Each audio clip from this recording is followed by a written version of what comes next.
How do face masks control the spread of disease?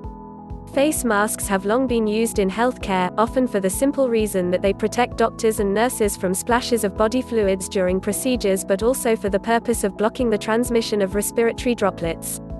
Thanks to the coronavirus disease 2019 COVID-19 pandemic, however, face masks have become a critical form of personal protection not just for doctors, nurses, and patients but for ordinary people out for a walk or off to pick up groceries. But do face masks really protect against the spread of infectious respiratory diseases, like SARS and COVID-19? And, if so, just how effective are they? When it comes to controlling the spread of respiratory illnesses, face masks can help. A study from 2008 found that surgical masks were 68% effective in blocking the transmission of SARS, while N95 masks, a type of respirator mask that filters airborne particulate matter, were more than 90% effective.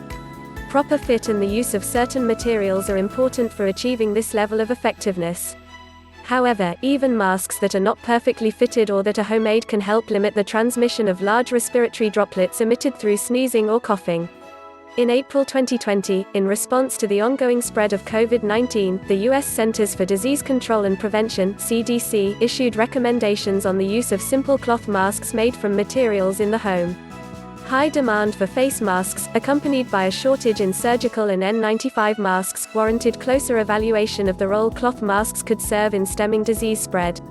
An expert consultation on the effectiveness of cloth masks published in early April 2020 indicated that the type of fabric used and its thickness could influence how well cloth masks work in preventing disease transmission.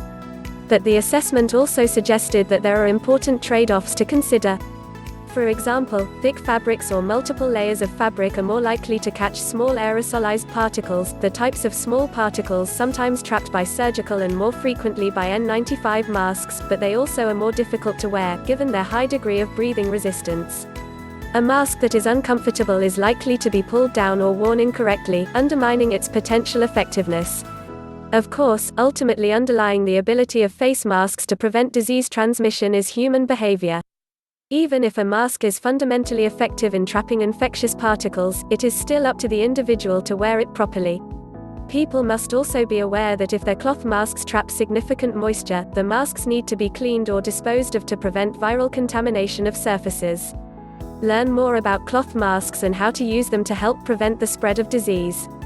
Recommendation regarding the use of cloth face coverings, especially in areas of significant community-based transmission. Use of cloth face coverings to help slow the spread of COVID-19.